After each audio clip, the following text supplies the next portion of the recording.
Hey there. Tonight, we are stepping into a cold, so steady, so patient, that it could feel less like weather and more like an enemy waiting in the stones. A man climbs a spiral stair with a torch guttering below him. Another man comes down rubbing life back into his hands. And between them passes a warning that is simple enough to be believed. Keep moving, or the cold will eat you alive. That is the first truth of the castle at night. Not banners, not glory, not the noble romance people like to drape over old walls, but numb fingers, hard strav, frost in the breath, and a chamber so drafty that sleep itself becomes a kind of gamble. If you enjoy these slow walks into the stranger corners of history, like the video, subscribe and stay with me. Then let the room grow dimmer. Let your shoulders sink. Let the day loosen its grip a little while we follow a guard into the long medieval dark. You are standing at the base of a tower in winter. The courtyard behind you has gone mostly quiet, though not entirely. A horse shifts somewhere below an overhang. A dog barks once, then gives up on the effort. The kitchens have banked their fires, but a ghost of supper still lingers in the air.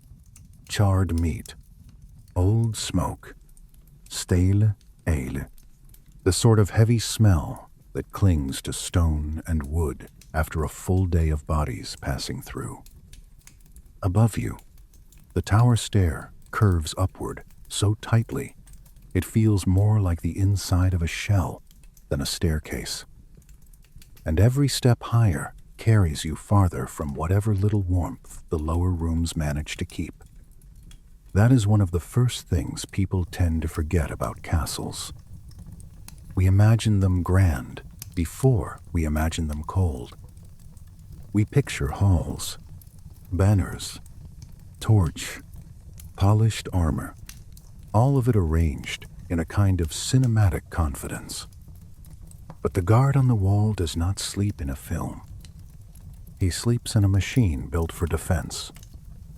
Thick stone walls, narrow openings, exposed battlements, awkward angles, stairwells that trap wind and carry it upward, towers that take every wandering current of winter air and turn it into a private cruelty.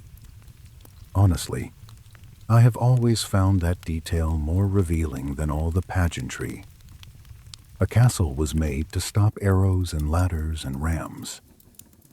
It was not made to love the people inside it. The sentry you are replacing is waiting in the dark near the top of the stair. He is not a dramatic figure. That is important. He is tired, annoyed, and a little unsteady with cold. He rubs his forearms through his sleeves the moment he sees you, as if even the sight of relief gives his body permission to complain.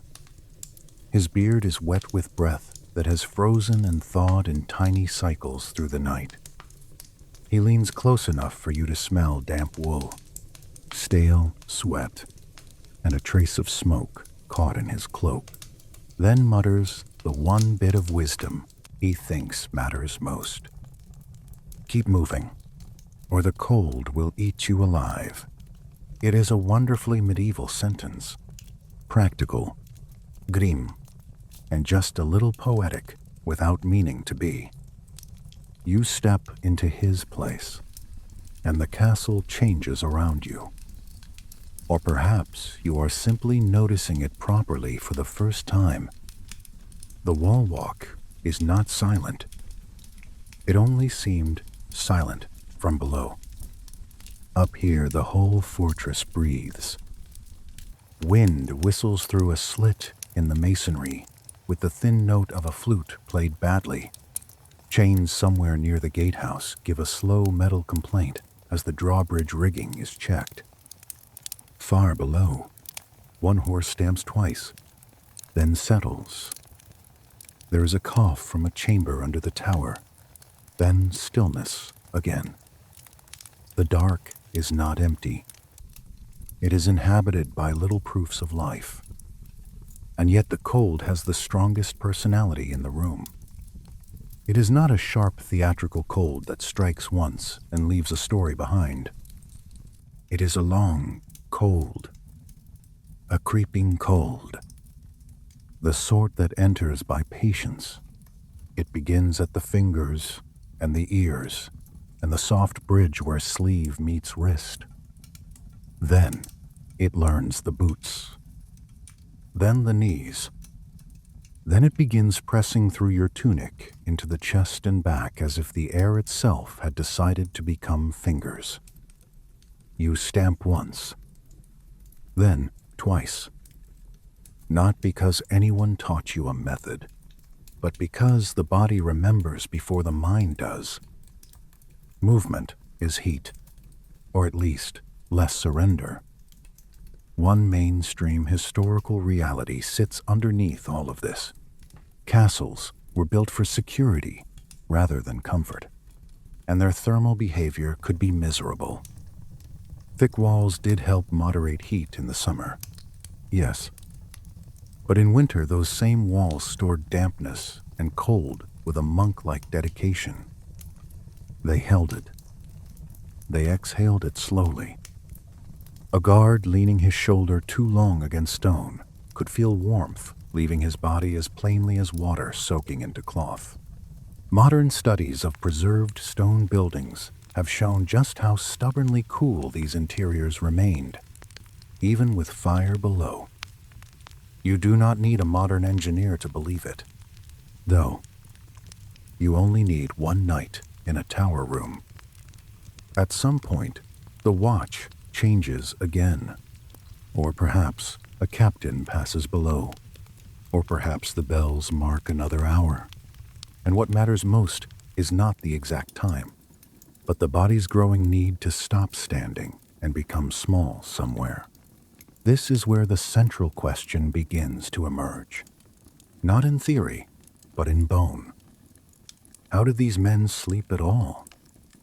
How did they close their eyes in chambers that leaked cold through cracks, on walls where wind could peel warmth away by the minute, under rules that often forbade sleeping on watch, and yet under conditions that made full wakefulness a kind of punishment? The answer, as so often in the old world, is that they did not solve the problem. They bargained with it. A god room in a tower was rarely luxurious, and luxury is a polite word anyway. Let us call it what it was. A place to endure the next few hours. You push open the rough door and find two men already in the half-dark. One is taking off nothing, but loosening everything. That, too, is instructive. Boots stay on. Tunic stays on. Hood stays ready. Belt loosened, perhaps, but not surrendered. Clothing is not only clothing here. It is bedding. It is wall. It is private architecture. The other man is crouched over a wrapped object on the floor, turning it carefully in his hands. When he pulls back a bit of cloth, a little trapped heat escapes into the air. A hot stone. There is something almost touching about that. So much war and masonry and feudal duty, and then, in the middle of it, one of the oldest comforts in the world. A warmed stone wrapped in cloth and smuggled upward from the kitchen or hearth. Historians have noted practices like this in cold settings across centuries, and in a castle, it makes perfect sense. Heat is hard to move, but a stone will hold it for a while if someone remembers to fetch it before the fire dies too low. Not for long, of course, An hour, perhaps. 2 if luck is feeling generous. Still, that hour can be the difference between a body slipping into sleep and a body spending the whole night fighting the bedding as if it were an insult. You take the stone when it is offered. Even through the cloth, its warmth feels indecently precious. There is a temptation to hold it against the chest like a relic, but that would be foolish. Better under the blanket. If blanket is not too grand a word for a rough layer of wool and cloak, better near the belly, or near the feet, or tucked along the thigh where cold has already started its slow theft. The men in the room do not talk much now. They are beyond storytelling for the moment. They are arranging themselves against loss. Close your eyes for a second and picture that chamber properly. Straw mattress pushed against a wall, not because the wall is kind, but because the room is small and habits form around edges. The straw itself flattened by weeks of use, faintly sweet beneath the stronger smells of dust, smoke, old cloth, and men who spend more time outdoors than soap would prefer. A narrow opening in the wall, more slit than window, admits a stream of moonlight, thin as a knife, and a draft only slightly wider. One man lies down with a grunt and tucks his hands under his arms before he is even settled. The other pulls his hood low enough that only his nose remains visible. Their breaths rise pale, meet in the dark, vanish. It is almost tender. If one ignores the possibility of frostbite and lung sickness and the disciplinary anger of any captain who pretends men do not doze, that debate hovers over the whole subject. By the way, officially, guards were expected to remain alert. Regulations and punishments in many places made that very clear. Sleeping on watch could be treated harshly because the risk was real. A sleeping sentry might miss a ladder against the wall, or a figure at the gate, or even a kitchen fire starting below. And yet, the written rule and the lived night are not always friends. There are enough scattered accounts, enough jokes, enough little disciplinary references, and enough plain common sense to suggest that men did sleep in snatches, in corners, in relief periods, in those narrow spaces between what authority demanded and what the body could actually bear. You know that feeling when exhaustion becomes physical enough that the body starts negotiating without asking permission. The eyes sting.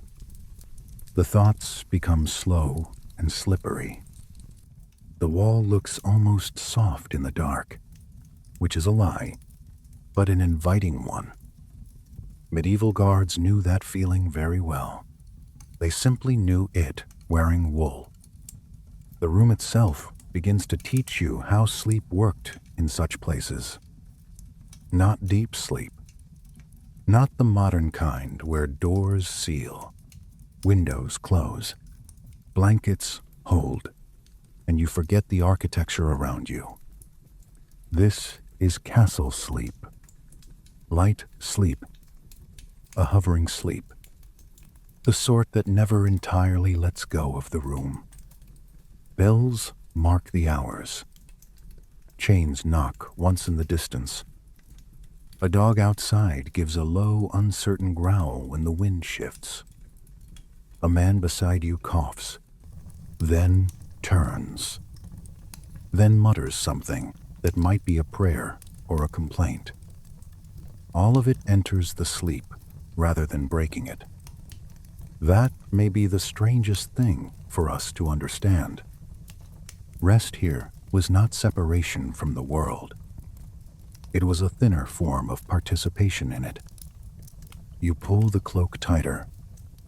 That small motion matters. Everything matters.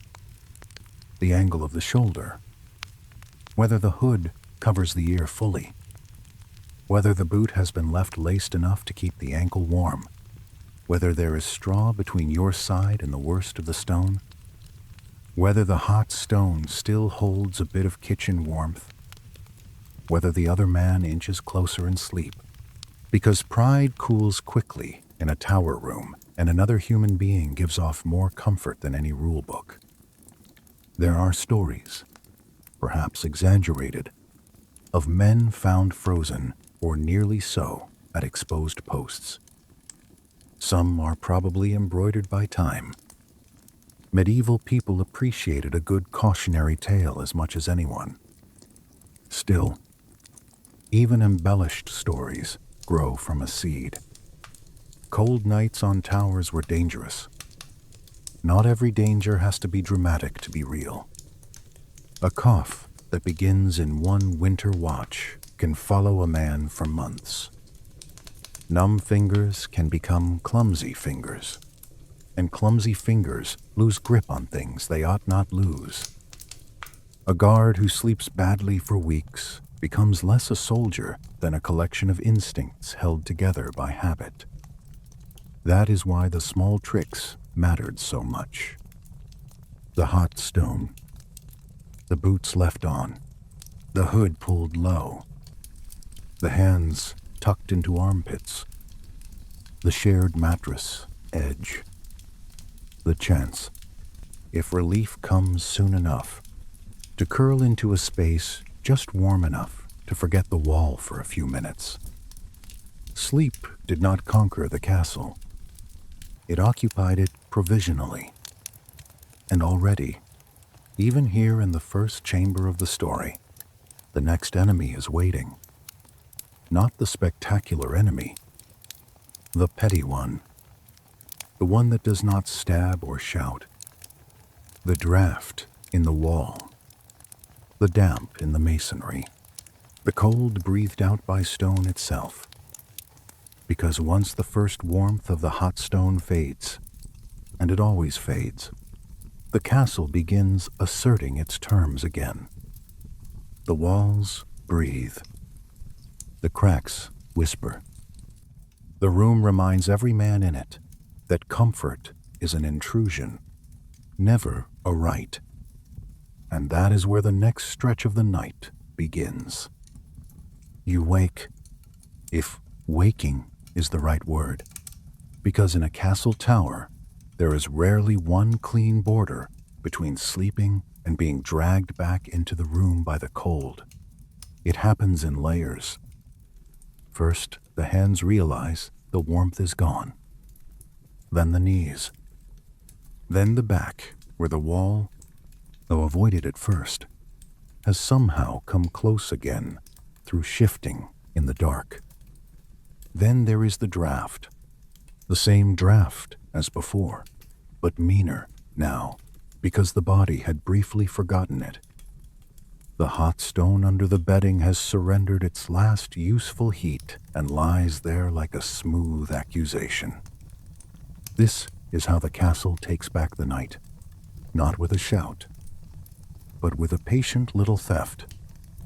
The truth about medieval castles is almost disappointingly practical, which is part of what makes it so interesting. They leaked, not in the dramatic sense of collapse, though plenty did that too if given enough time and rain and poor maintenance. They leaked air. They leaked cold. They leaked that subtle dampness which sits in mortar and stone and cloth and turns any chamber into a slow argument between the body and the building. Those thick walls everyone admires from the outside were magnificent at standing up to attack, but quite poor at pretending to love winter. Some modern studies of old stone structures have suggested that indoor temperatures in winter could remain stubbornly low even with fire, especially in upper rooms. Again, you do not need a thermometer to know it. You only need to press your palm to the wall and then wish you had not. One of the small, almost comic defenses against this was stuffing the cracks. Moss if you had it. wool scraps if you could spare them, old cloth, bits of whatever would hold in place and turn a knife-edge draft into more of a whisper. There is something wonderfully human in that. The castle is an engineering statement of power, and the guard trying to survive it is kneeling with a handful of sheep wool, poking it into a gap between stones like a desperate squirrel. I mean that affectionately. History is full of grand structures, but survival usually comes down to smaller gestures. Imagine crouching in the half-light with numb fingers, pressing a wad of moss into a seam where two stones meet. The moss is cold and damp at first, and your hands hate the contact. But once it sits snugly in place, the draft changes. Not gone. Never gone. Just softened. Enough to matter. That phrase could be the motto of castle sleep. Softened enough to matter. There is a debate among historians, or perhaps more accurately, among modern people trying to interpret old discomforts, about where the draft felt worst. The great hall with its huge volume and lofty ceiling could lose warmth like an open mouth. Yet the towers, exposed on multiple sides and cut through with slits and stairs and walkways, had their own private brutality. If you were standing here with me in some surviving ruin on a winter afternoon, I suspect the answer would feel obvious. Both were bad, in slightly different accents. The hall let the cold settle big and broad. The tower sent it at you in little targeted strokes. In the dark, lying on rough bedding, you feel the architecture almost as a personality. A current touches your neck. Another finds the ankles. Then there is the arrow slit, high and narrow, admitting a line of moonlight and an even narrower line of air that somehow seems to know exactly where your face is. A rat moves in some corner where straw has gathered too thickly. The sound is not loud, only decisive. A board or door below the chamber creaks as someone passes. Dust turns silver in the moonbeam, then disappears when a cloud crosses over. The room never does anything dramatic enough to deserve panic. It merely keeps doing little things until rest becomes negotiation. So the guards dress for sleep almost the way a soldier might pack for a campaign, with layers, redundancies, and private hopes. That is one of the most underappreciated facts of medieval life. Clothing was not just social display or daily wear. In cold settings, it became mobile architecture. A linen shirt first, perhaps, though linen alone was no match for much. Then a woolen tunic, maybe another layer over that. A hood, a cloak, hose or long woolen leg coverings, boots left on or at least close enough to recover instantly. Every layer traps a little air. Every layer holds a little warmth already paid for by the body. Honestly, I have always found medieval wool a little unfairly treated in the modern imagination. People hear rough homespun and think only of itch. It certainly itched, but it also worked. Good coarse wool, oily with lanolin and thick in weave, was a serious ally against cold, at least as long as it stayed dry enough to cooperate. Once soaked, of course, it became a damp and increasingly resentful burden. There is no romance in wet wool, but dry or mostly dry wool was survival made wearable. Picture the sensation properly. The inner shirt clings faintly where a day's labor left salt in the fabric. Over it, the tunic feels heavier, rougher, a little scratchy at the neck. The cloak is heavier still, carrying with it the smell of sheep, smoke, old rain, and whatever weather it survived last month. You pull it close, and at first the cloth feels as cold as the room. Then the body begins its slow work on it. Breath warms the hood. Arms warm the fold across the chest. Knees tucked under the cloak create a pocket of trapped air no larger than a loaf of bread. But even that is enough to fool the night for a while. This is also where status enters quietly into the room. Because not all wool was equal, and not all guards had the same access to it. A better connected man, perhaps one in a noble household or the personal retinue of someone with money, might wear a better cloak. Thicker, better cut, perhaps lined. A poorer soldier might make do with a patched garment whose warmth came more from stubbornness than craftsmanship. Yet the principle remained the same. Add one layer, and the night gets slightly farther away. Remove one, and it comes closer again, like water filling a space. You can almost see the body learning its own little strategies. Hands tucked into sleeves. Chin dropped into the chest. Hood pulled not theatrically over the whole face, but just enough to cover the ears. Knees bent. Not stretched. Back turned to the worst of the draft. One shoulder protected by the cloak fold. It is a choreography of self-preservation so ordinary that no chronicler would write it down in detail. And yet it mattered as much as any heraldic boast painted in the hall below. Some men had more than wool.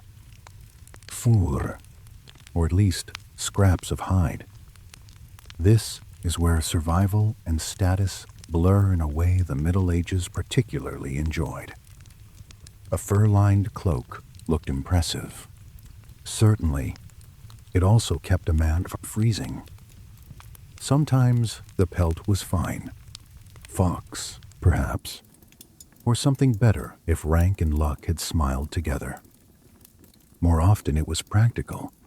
Sheep, deer, whatever hide had been saved, traded, or taken.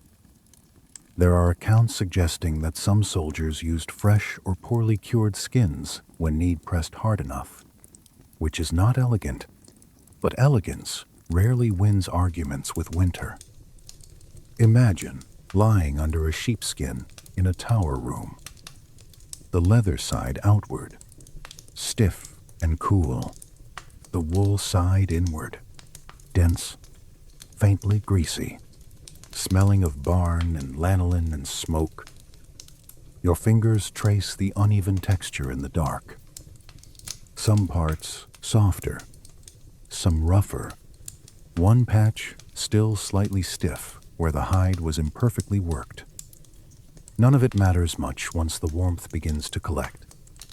Weight itself becomes comforting. The hide presses down, holding the body's heat close and muting the little drafts that would otherwise slip under every edge of the blanket like thieves. There is something almost philosophical in that. I think medieval comfort was rarely pure softness. It was often roughness arranged correctly. A coarse cloak, a pelt with its own old smell, a hood too scratchy for fashion but good enough to sleep in. Warmth came disguised as inconvenience. The sensory world of these materials is worth lingering over because it is so far from the neat, clean abstractions people often use for history. The wool scratches the cheek. The hood smells faintly of damp and smoke where last night's fire marked it. Leather straps near the chest creak if you turn too quickly. A fur edge brushes the fingers with a softness that seems almost extravagant against the harder surfaces everywhere else. You shift, and the whole arrangement answers. Cloth sighs. Straw compresses. Somewhere another man turns over and his own layers rustle in reply. The room sounds like tired fabric learning the shape of tired bodies. There were improvised thermal tricks too, the kind no architect would claim and every guard would understand. A spare blanket hung against an especially bad wall. A rough cloth stretched over a corner so that a sleeping place became less of a bed and more of a nook. People have always known that fabric changes rooms. In a castle chamber, even a coarse hanging can create a little still pocket of air. Not warm exactly, just warmer than bare stone. And in a winter tower, relative words matter. Warmer is enough. I have always liked those small acts of defiance. A blanket nailed where no noble decorator intended one. A scrap of wool shoved into masonry. A cloak pulled across two sleeping men like a shared roof. These things make the castle more human than any feast scene ever could. They remind you that grand architecture is usually completed by private improvisation. By now the room smells fuller. Wool warmed by bodies. A little trapped damp. Dust from straw. The stale memory of the fire that heated the stone earlier. Perhaps even the faint sourness of socks, removed only halfway and then reconsidered because the floor is too cold to justify dignity. A man coughs and then apologizes under his breath out of habit more than guilt. Another mutters something half humorous about sleeping inside a sheep and receiving no thanks for it. That is the kind of tiny humor I trust in historical spaces. Not polished wit. Small complaints shaped into companionship, because that too is part of how they slept. Not just by materials, but by tolerating one another's materials. One man's cloak edge on another man's shoulder. One man's boots, too, near the shared bedding. One man's hood falling back and inviting a correction from someone still barely awake. You survive cold collectively even before you begin sharing full body heat. First, you share the room, then the draft, then the problem. Warmth follows those earlier intimacies. And yet, for all the wool and hide and stuffed cracks, there is still the floor, still the bedding, still the humiliating truth that stone below is just as interested in your body heat as air above. A guard can wrap himself well and still lose warmth downward. That is why the next layer of the night's bargain is not what covers the body, but what separates it from the floor. Straw, rushes, sacks, lumps, dust, little golden barriers against the appetite of stone. Soon enough, the body will learn to love even those. The bed beneath you matters more than pride ever will. That is the next truth a castle teaches. A man can wrap himself in wool, pull a hood over his ears, clutch the last memory of warmth from a kitchen stone, and still wake shivering because cold rises as patiently from below as it enters from the wall. The floor of a medieval guardroom is not merely hard, it is hungry. Stone does not strike. It draws. It takes warmth the way dark water takes light. Slowly, steadily, without malice and without interruption. That is why the rough pallet, the sack of straw, the layer of rushes, All those humble things no song bothers to praise become almost sacred by midnight. Imagine the room before the men lie down. Someone drags in a sack that looks as though it has already lived several lives. The cloth is coarse, patched at one corner, darkened in places by old use. He drops it with a muffled thump, and the straw inside shifts with a crackling sigh. Another man shakes loose a bundle of rushes over the floorboards near the wall. Tiny bits of stalk and dust lift into the air, drifting through the candle glow like pale insects. No one admires this arrangement. No one pretends it is comfortable in the noble sense. They arrange it because the alternative is to lie too close to the floor and let the stone finish what the wind began. This is one of those areas where the written record tells us just enough to become vivid. Guards, soldiers, servants, lower-ranking men in castles across medieval Europe often slept on some variation of straw-filled sacks, rush-strewn pallets, or simple heaps of dry vegetation spread over boards or flagstones. A proper wooden bedstead was a privilege. A stuffed mattress that kept its shape was better still. Most men had neither. They had instead something that lifted the body a little and gave the night one more obstacle before it reached the bones. Honestly, I think the word little matters here. Medieval comfort was not abundance. It was one more layer than yesterday. Close your eyes and picture lowering yourself onto that pallet after hours in the cold. First, the knees bend carefully because you already know the sack is full of surprises. Then the hands reach down to guide the descent. The cloth gives way unevenly. One patch sinks more than another. A hidden knot of straw presses upward where you would rather not feel it. The whole bed answers with a soft, dry complaint. And for a second, you think perhaps standing was better after all. Then your weight settles. The straw flattens just enough. A hollow forms. The body begins, reluctantly, to negotiate. The sound of straw is important. It never lets you forget what you are lying on.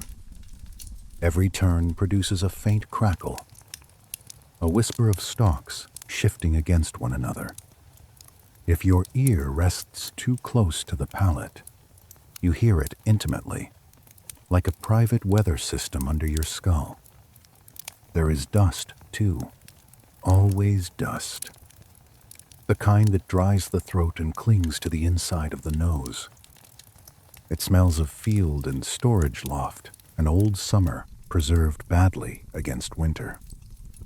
Mixed with the room's other scents. Vol, smoke, damp stone, sweat, leather. It becomes something oddly comforting after a while. Because at least it is alive compared with the stone. I have always found straw one of the most honest materials in history. It does not flatter anyone. A noble can lie on it in an emergency. A peasant can spend a lifetime on it. A guard can come to depend on it by necessity and still curse it every time a stiff stem finds the wrong place through his tunic. It is common, humble, lowly, and absolutely essential. Medieval life rested on things like that more often than on crowns. Some records hint that guards, or those caring for garrison rooms, sometimes freshened bedding with herbs. Lavender, if it could be had. Mint. Wormwood. Whatever the season and local custom allowed. Part of this may have been practical, part hopeful, part simply a desire not to smell quite so much like last week. Imagine lying down and finding, beneath the stronger odors of straw and wool, a faint trace of something green and dry and almost clean, not strong enough to transform the room, but enough to suggest another world. A meadow remembered, a kitchen garden, summer. That, too, is a kind of warmth, even if it enters by memory rather than skin. Of course, bedding in a garrison was rarely as fresh as one would wish. That is where historians begin to disagree a little, and reasonably so. Some evidence suggests rushes and straw in halls and chambers could be replaced regularly, particularly in well-supplied households. Other evidence, and plain human skepticism, suggests lowly bedding was often left too long, compacting under use, gathering damp, harboring fleas, taking on that sour tiredness that no herb can fully disguise. The truth probably shifted from castle to castle, captain to captain, season to season. The larger point remains. Even poor bedding mattered because it lifted a body from the stone. That upward distance, small as it was, had its own quiet magic. You lie down, the straw crunches, the cloak settles over you, and for a few minutes the body begins to forget the floor. Not completely, never completely, but enough to release the shoulders a little, enough for the jaw to unclench, enough that sleep, shallow and suspicious though it is, can start approaching from the edges of the mind. You know that feeling when you are very tired and even discomfort begins to blur into rhythm. The lumps are still there, but they become familiar. The scratch at the ankle is still there, but it loses its sharpness. The room still breathes cold through the cracks, but your attention no longer races to every little draft. That is the strange charity of exhaustion. It does not solve anything. It merely lowers the standards of what counts as enough. Some men slept on sacks, others on loose layers of rushes spread directly across boards or stone. There is an image in that which I cannot quite stop liking.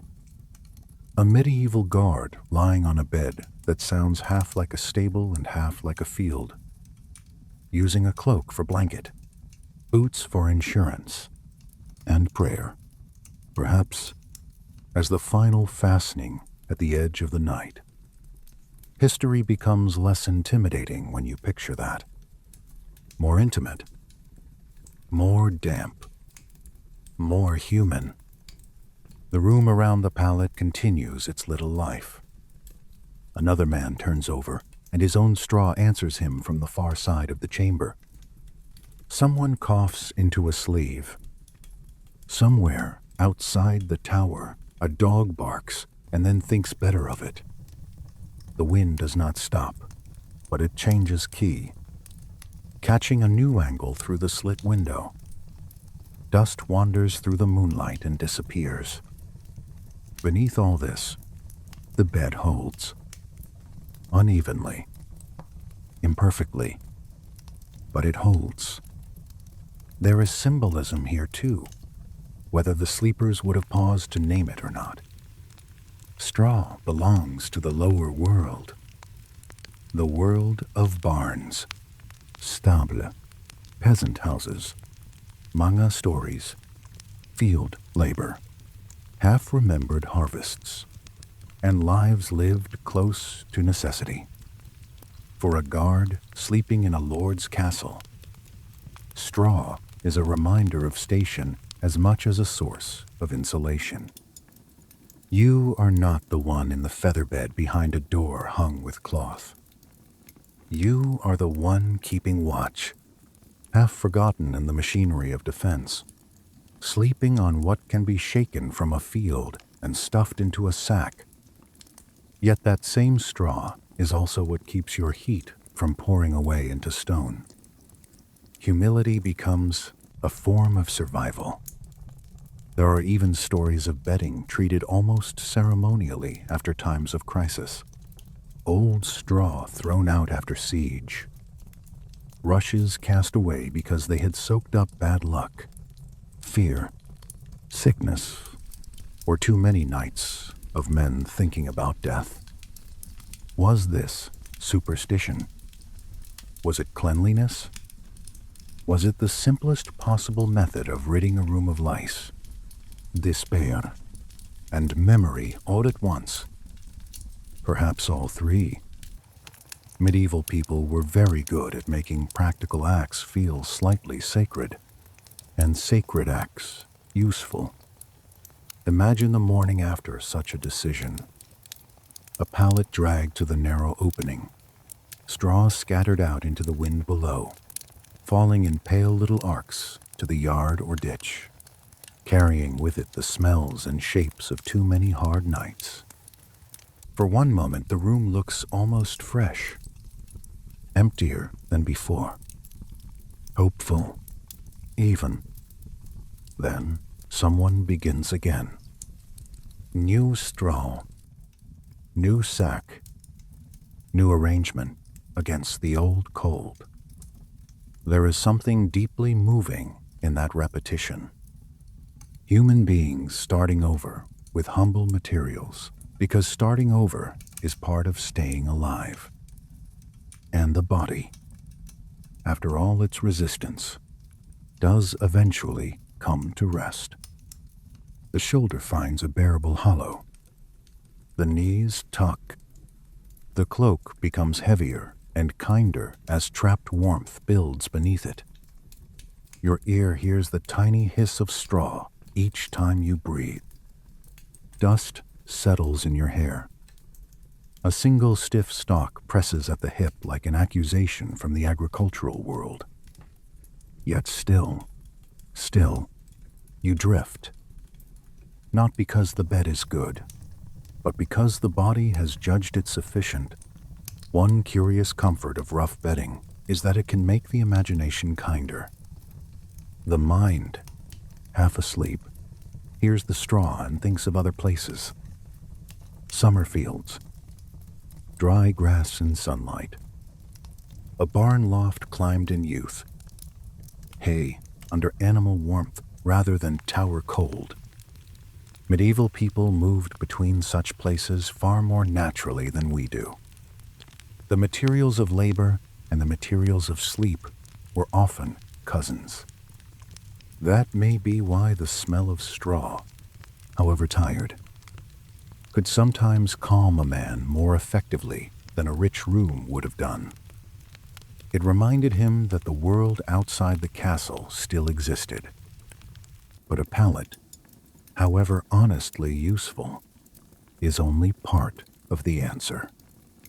Even lifted from the floor, a man alone still loses warmth too quickly. That is where medieval practicality becomes almost embarrassingly intimate to modern minds.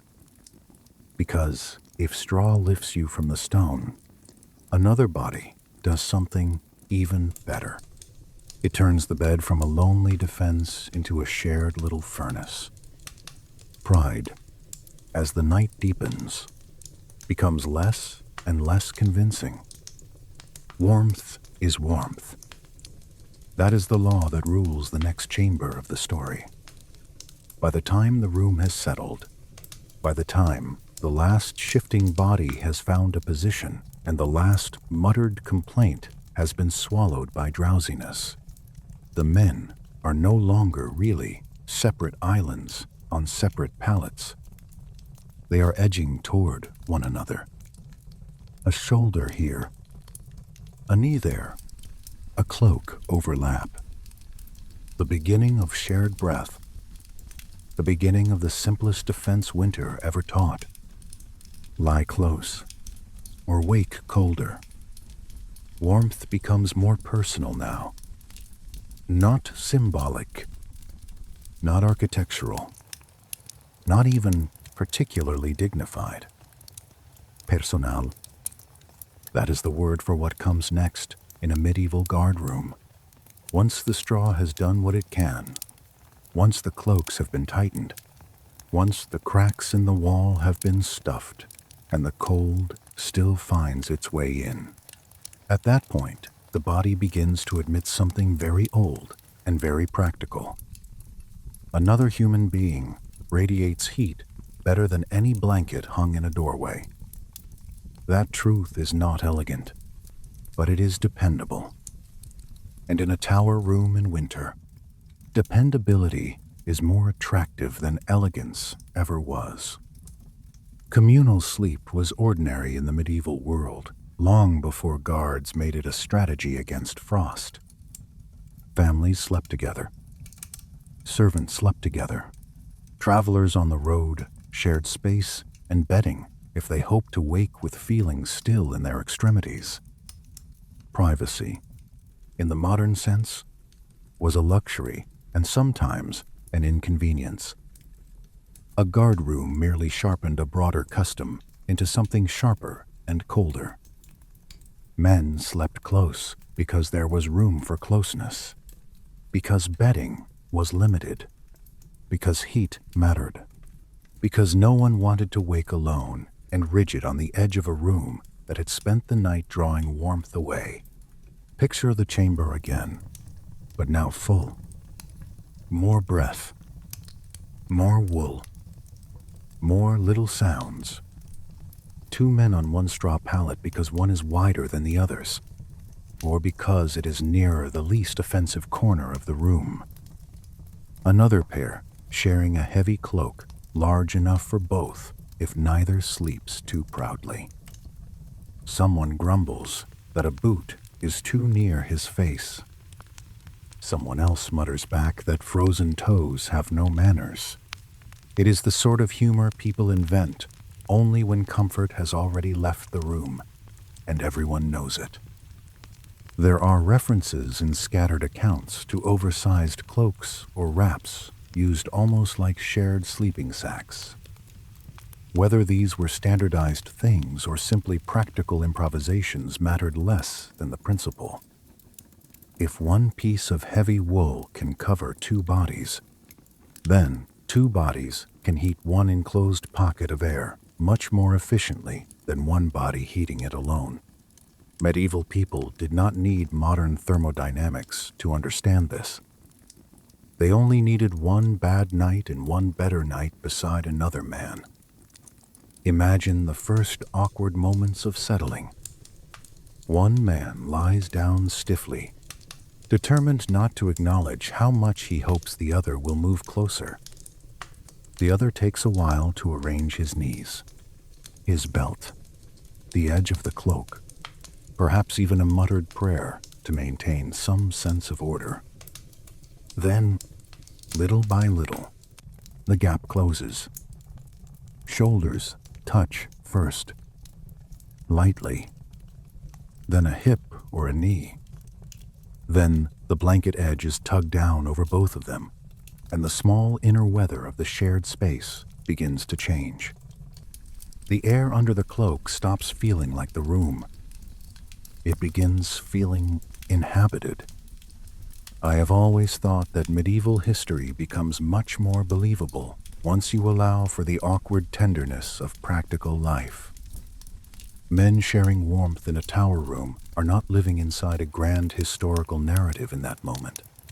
They are simply too cold to sustain unnecessary distance. That does not make it sentimental. It makes it true. The sound of shared sleep changes too. A lone sleeper is a brittle thing in a cold chamber. Every movement obvious, every shiver private. But once bodies are close, breathing starts to create a rhythm larger than any one man. One exhales and another inhales. A hood shifts softly against a sleeve. Wool rubs against wool with a muted sound that becomes strangely soothing once repeated often enough. Even the room seems to accept it. The cold does not vanish. It retreats to the edges, to the wall, to the slit of moonlight, to the floor beyond the mattress. At the center, where bodies press and shared cloth traps breath, a smaller climate establishes itself. Fragile, human, good enough. There was likely variation here, as there is in all things. Not every castle, not every rank, not every season. Some scholars would point out, fairly, that elite household guards or better provisioned men might have had more separate bedding, more room, more status invested in not tangling themselves together like boys in a barn loft. Perhaps. Yet even among the better protected, campaign life and winter discipline had a way of flattening niceties. A hard enough night makes theories of personal space feel very recent. And warmth was not only warmth, it was also vigilance. A sleeping chamber full of men has its own subtle protections. If one grows too cold and begins to shiver hard, another notices. If someone wakes abruptly at a sound, the tension passes through the cluster quickly. A muttered word, an elbow, a shift of weight, all of it enough to disturb one sleeper and spare another from sinking too deeply into numbness. In that sense, communal sleep was not just about comfort. It was a little watch system inside the larger watch system of the castle itself. You can feel that if you imagine lying there properly. Your shoulder rests against another man's arm through 2 layers of cloth. At first, the contact is annoying. Then it becomes neutral. Then, after enough minutes in the cold, it becomes almost reassuring. He shifts in his sleep, and you know instantly that he is still there, still warm, still part of the same little treaty against the night. If he coughs, you hear it. If he begins to shiver, the movement reaches you. Human beings were good at surviving because they turned inconvenience into infrastructure. Sometimes a blanket or cloak might be shared by more than 2. The room determines the arrangement, and so does status and luck. A row of men shoulder to shoulder under overlapping coverings. A communal heap in rougher conditions. More orderly pairs in better run rooms. The exact form matters less than the broader truth. They clustered. Warmth was pooled. The body became communal property for a few hours in the least romantic way possible. There is a kind of democracy in that which the formal structure of the castle would not have endorsed by daylight. Rank persisted. Certainly, the better cloaked man was still better cloaked. The man with a fur-lined wrap was still fortunate, and probably knew it. But once the room darkened and the draft took hold, even the proud discovered that the cheapest kind of generosity was to let someone else's elbow remain where it had settled rather than pushing it away. And then there are the dogs. A medieval castle without dogs is difficult to imagine. Gate dogs, courtyard hounds, hunting animals, watch beasts, creatures that existed at once inside work, companionship, warning, and appetite. Records and common sense alike place dogs firmly within castle life, and where there are cold rooms and tired guards, there will sooner or later be a dog who has decided that a human blanket is preferable to the floor. Good for the dog, better for the man. The first contact is usually a nudge, a wet nose under a hand, a heavy body circling twice on the straw before settling with total conviction against someone's legs. There is always a brief grunt of annoyance, because medieval people were still people, and sharing scarce comfort with an animal is easier in principle than in the exact moment its fur brushes your face. Then the heat arrives. A dog gives off astonishing warmth in a cold room, steady and unembarrassed. It does not apologize for taking up space. It simply radiates life. Close your eyes and picture a big shaggy hound lowering itself along the outside of your knees. The straw shifts. Fur presses through the edge of the cloak. You feel the warmth before you fully accept the arrangement. The smell comes too. Meat, damp fur, old smoke, perhaps a little stable dust if the dog has been making its own rounds where it pleased. Not perfume, certainly. Yet in a tower room, even that pungency can become comforting because smell itself means presence, and presence means heat. Dogs mattered in another way too. They listened while men slept. A creature half alert by habit, able to wake at a footstep or a change in scent, was more than a blanket with paws. It was insurance. A guard who let a dog curl across his feet did not only gain warmth, he gained an early warning system that could growl before his own tired mind had climbed fully back into waking. In a world where danger often arrived on soft feet, that was not a small gift. There are stories, or at least suggestions, of dogs preferring certain men, choosing a habitual sleeping partner, pressing always to the same pallet, the same pair of boots, the same rough hand scratching behind the ear before sleep took both of them. I like those details because they remind you how much castle life depended on little loyalties no record keeper thought important enough to praise.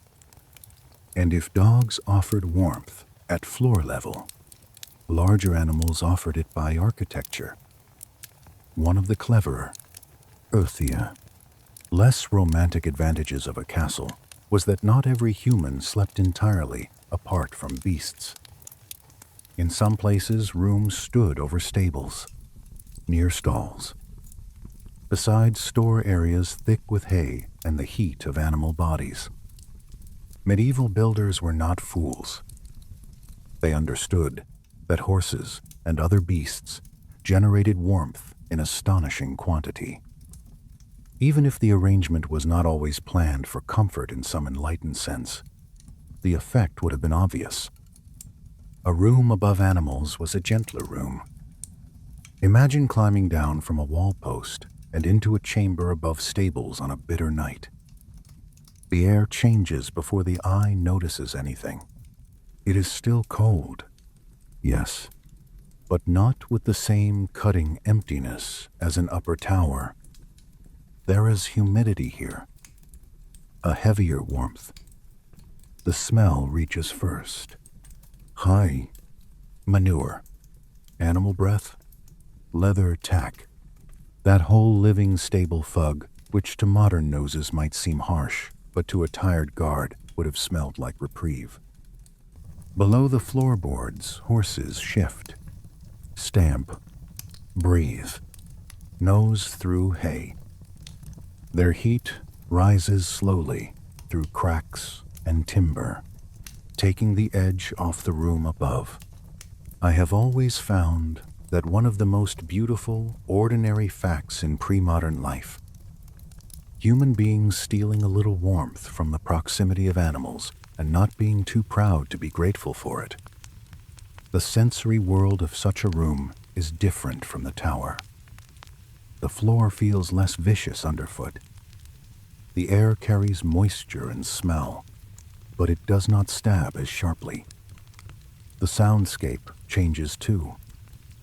Instead of only wind and distant chains, you hear the occasional snort of a horse, the slide of hoof against straw below, the comforting animal rhythm of large bodies at rest. For a guard trying to sleep, that may have felt almost luxurious despite the smell, or perhaps because of it. Warmth often comes scented. Some men may have slept directly in lofts or near storage spaces, where hay itself added insulation and proximity to animals, improved the odds of keeping fingers and toes alive. Others may have resented the odors and the closeness, or joked about becoming stable lads with swords. But jokes, as ever, are often gratitude in disguise. Better the smell of horse than the bite of an empty tower. And communal warmth was not purely physical. It changed the mind. A man alone in a cold chamber has too much space for fear, for every creak to become a threat, for every patch of dark to acquire a personality. A crowded room full of bodies, dogs, coughs, mutas, the shifting pulse of common life, makes the same darkness less sharp.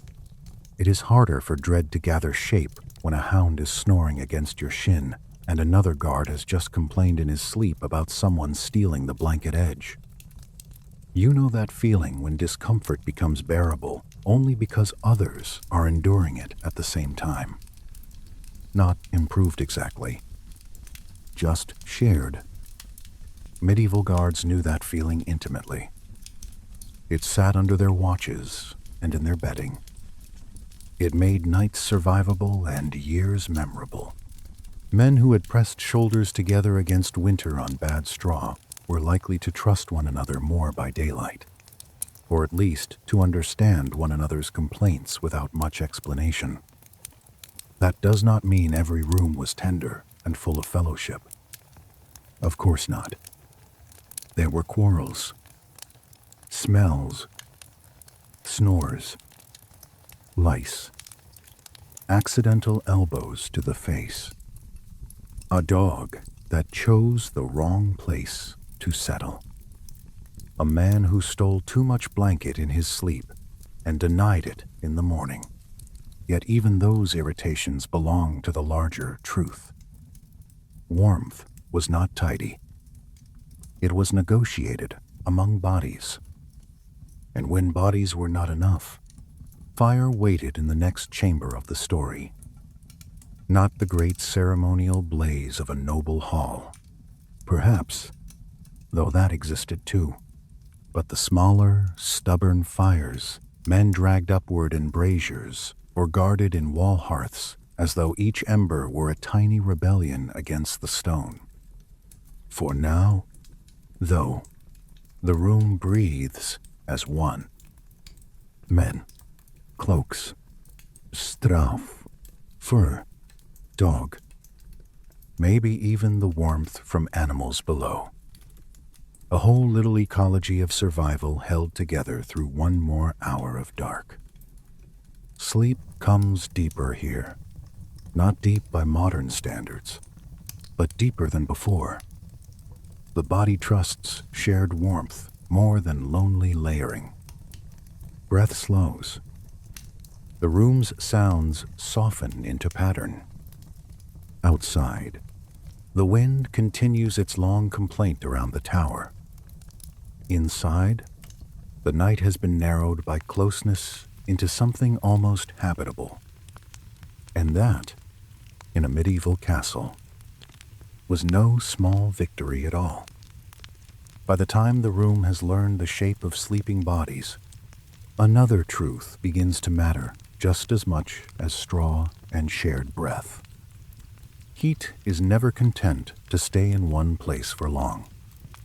It drifts, weakens, fades into the stone, and leaves men searching for another small mercy.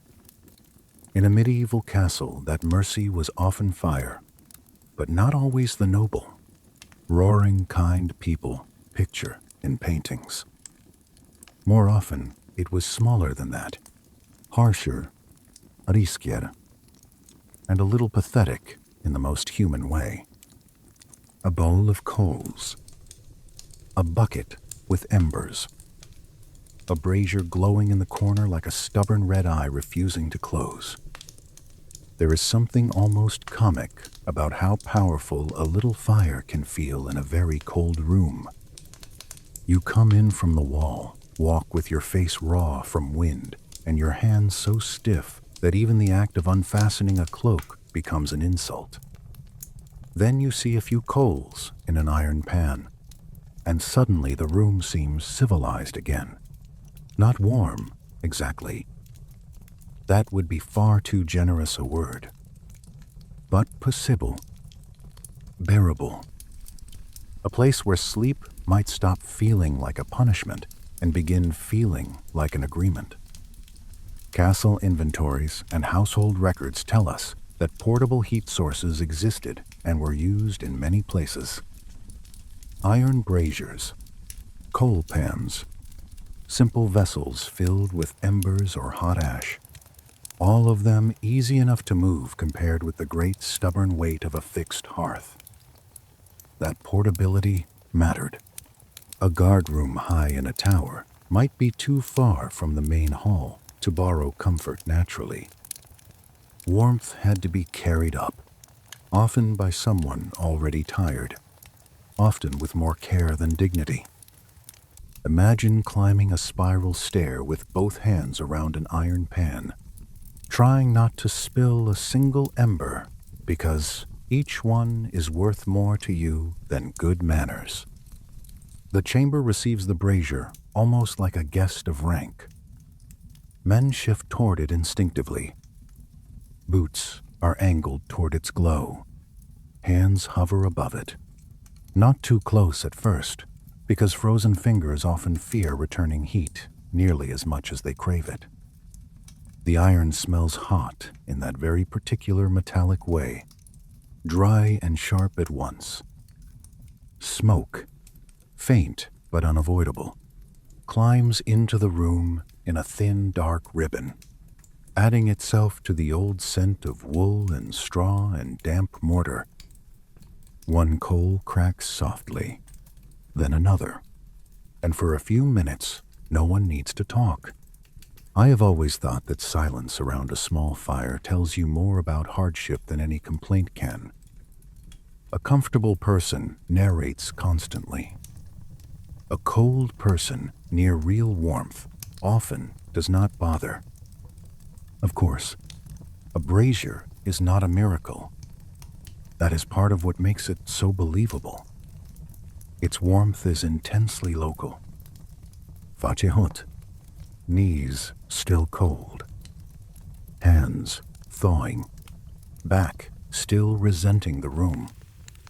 A boot begins to steam faintly, where damp leather has met the outer edge of heat. One man inches closer, and another mutters that if he puts the hem of his cloak any nearer, they will all wake in a bigger story than they wanted. That, too, is part of medieval fire. Gratitude and suspicion, living in the same red circle. The danger was real enough. A room full of straw, rough cloth, old wood, and tired men is a poor place to pretend sparks are harmless. Some captains likely banned portable fire in certain places. Others almost certainly pretended to ban it, and then failed to look too closely on the coldest nights. Archaeology, scorch marks, soot in inconvenient corners, little traces of burning where official rules would have preferred none, suggest that the human need to not freeze often argued persuasively against formal regulation. Picture the room in deeper detail. The brazier sits low, perhaps on stone, perhaps on a patch cleared of the worst loose rushes. Shadows rise and fall on the wall every time a coal shifts. A man kneels over it and turns his palms slowly, then the backs of his hands, then the palms again, like some small ritual of returning to himself. Another puts his boots near enough to warm but not enough to ruin them, though the line between those two outcomes is not always clear in dim light. A third has already half closed his eyes, using the glow not only as heat, but as a point for the mind to rest upon. Firelight has that effect. It reduces the room, makes the world smaller, more possible, almost homelike for a few stolen minutes. Some braziers were cruder than others. A worked iron vessel in a wealthy household, a bent pan, a bucket with sand and coals, a cooking pot repurposed because no one could be bothered to defend categories once the cold reached the wrists. Innovation in old rooms is usually like that. Less genius than tired practicality. And yet, even as the warmth gathers, the room remains full of compromise. Too little ventilation, and smoke lingers. Too much, and the coals spend themselves too quickly. You can almost hear the calculus running behind everyone's tired eyes. Open the shutter a crack and breathe better, or keep it closed and hold what heat remains. Move the brazier farther from the straw and lose some comfort, or leave it where it is and trust no one rolls clumsily in his sleep. Medieval life loved these calculations because it had no way around them. The sensory world of such a fire is rich in small details. The hiss when a damp drop from a drying cloak hits the coals. The smell of singed wool from someone leaning too close. The thin red seam at the base of the ash where deeper heat still lives. A face lit on one side while the other remains in shadow. Hands lifted to the warmth and then tucked quickly into sleeves to trap what was gained. The room is never equally heated. It becomes a geography of tiny advantages. One corner better than another. One seat envied. One patch by the wall where the heat reaches just enough to help a man slip into sleep before the cold notices. Sometimes, if the castle is fortunate or important enough, the story moves from brazier to hearth. A real wall fireplace. A niche of stone built to hold flame, and perhaps even to lead the smoke upward instead of back into every lung in the room. Great halls had them, of course. That much is easy to imagine. But some smaller chambers, including spaces used by soldiers or household staff, also had modest, fixed hearths, narrow and imperfect though they were. A proper fireplace changed a room the way a priest changes a procession. Not by making everyone happy, but by giving structure to the hope. Imagine coming off watch and entering a chamber where a wall hearth still holds a living flame. The heat is not even. It almost never was. The side of the face nearest the fire warms first. The far boot remains cold enough to resent it. Smoke may still hang in the upper air, especially if the flue is poor or the wind has turned difficult. But there is light, real light, and enough warmth to loosen the joints one by one. Logs settle. Sparks rise. A comrade has hung socks or mittens or strips of cloth near the stone to dry, and they release their own little weather of steam and lanolin into the room. It is not comfort in the modern sense, but it is civilization working hard not to embarrass itself. Some scholars debate how efficient these medieval fireplaces really were in smaller rooms, and the answer is probably that efficiency was not a word anyone would have used with a straight face in January. Some hearths vented well, some did not. Some warmed the room modestly, others mostly blackened the ceiling and irritated the eyes while still being better than nothing.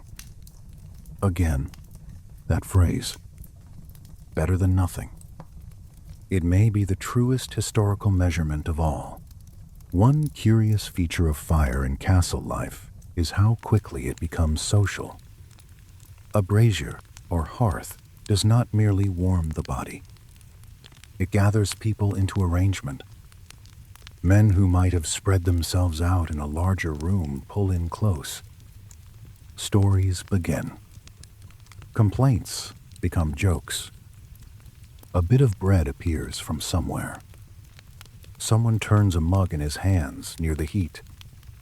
Someone else mutters that the room smells like a burnt sheep, and everyone accepts this as both complaint and praise.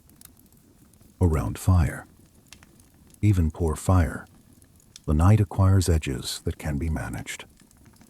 And yet fire was never the whole answer, because heat leaked away too quickly. That is where fabric enters again, this time not as clothing, but as architecture. Cloth on walls, cloth around beds, cloth hung between a sleeping body and the endless appetite of air. In noble rooms, this could be tapestry, heavy woven hanging, something decorative enough to flatter a visitor while doing the practical work of trapping a thin layer of warmer air near stone. In a guard room, it was rarely so elegant. A rough blanket, a spare wool cloth, a cloak stretched between two nails. But the principle was the same. Make a smaller room inside the room. There is something delightfully makeshift about that.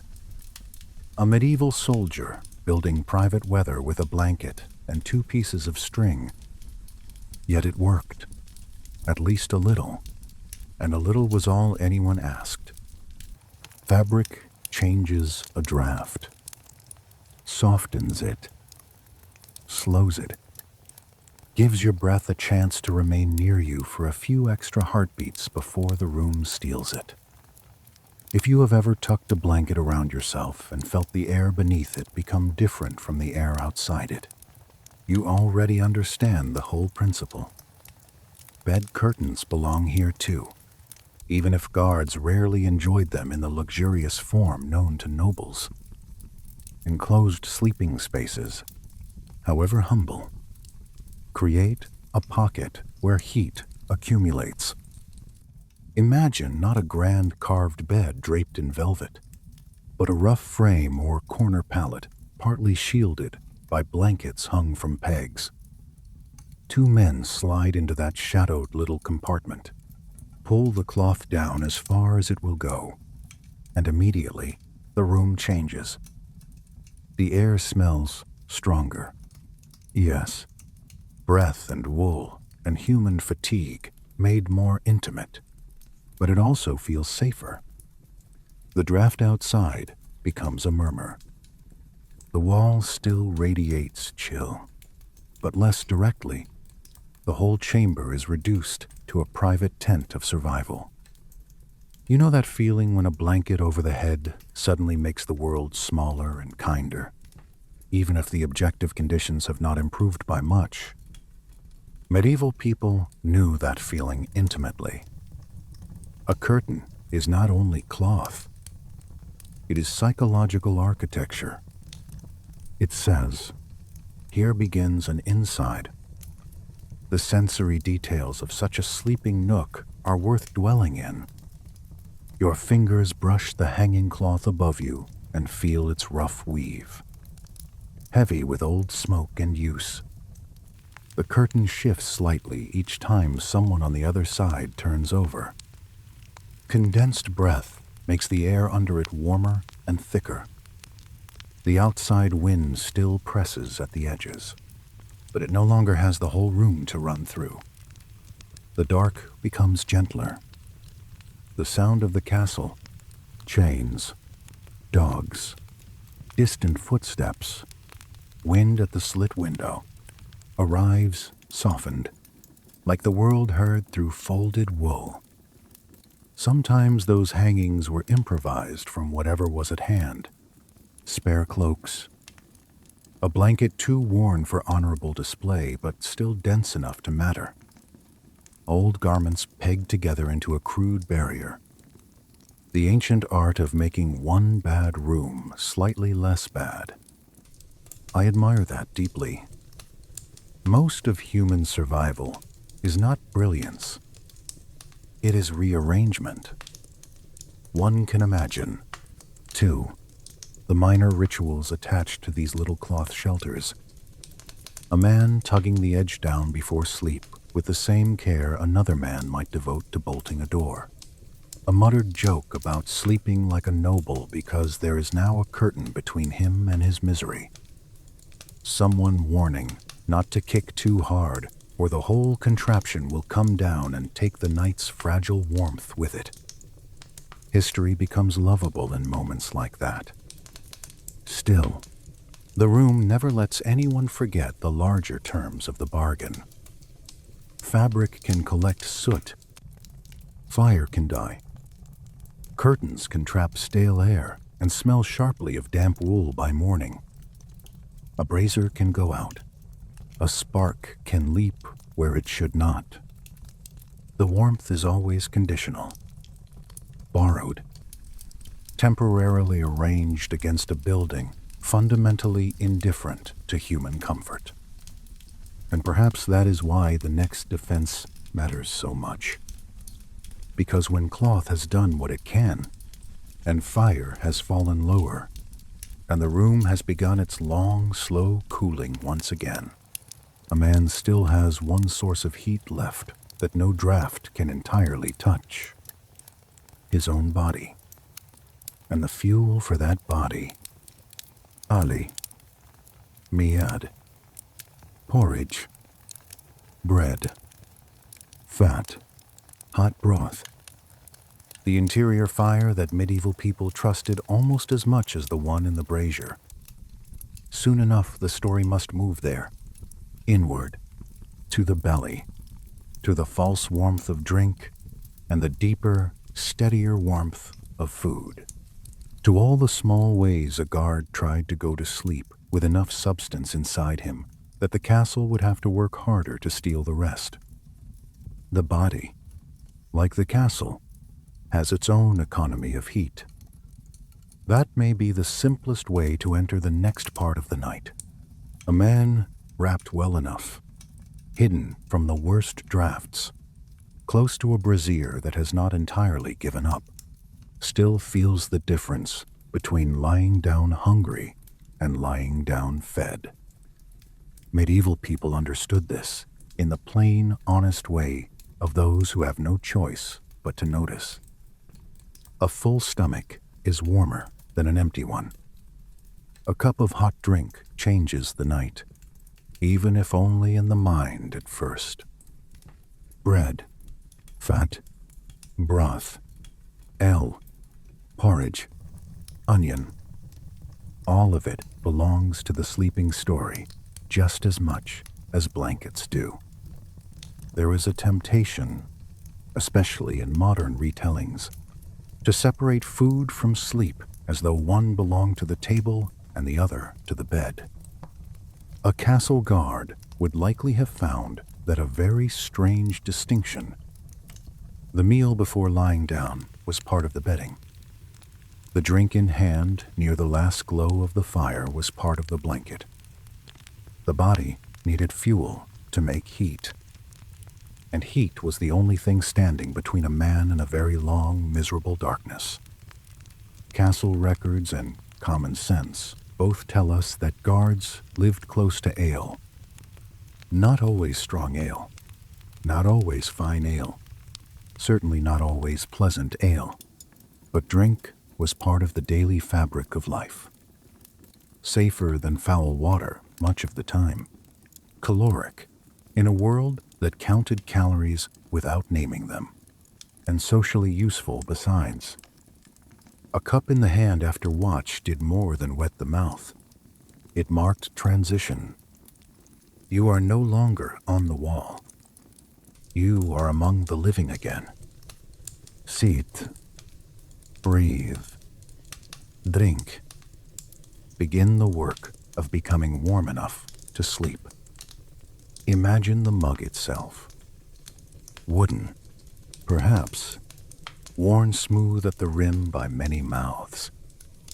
Heavy enough to matter in the hand when fingers are still stiff. Steam may rise if the drink has been warmed, or not much steam if the ale is merely no longer freezing. You lift it, and the smell reaches first. Malt, yeast, something thick and earthy, a little sour, a little sweet, very far from modern bright beer. This is not a refined pleasure. This is liquid bread with a whisper of defiance in it. The first swallow matters physically. It travels down a sensation more than flavor. Warmth blooms in the chest, or at least the impression of warmth. Medieval people trusted that feeling, and who can blame them? In a cold room, anything that tells the body it may yet survive another hour is going to acquire a good reputation. Modern science, with its slightly smug posture on these things, will point out that alcohol can create a deceptive warmth while actually making heat loss easier by drawing blood toward the skin. Fair enough. But medieval guards were not conducting controlled studies. They were living through winter. And a cup of ale, mead, or warmed wine could calm, soften pain, settle nerves, and make sleep approach less like an enemy and more like a possibility. There is something rather dear about the old practice of warming drink when the night was especially hard. Haughtily, warm mead. Mulled wine, if fortune or rank had smiled enough to provide spice.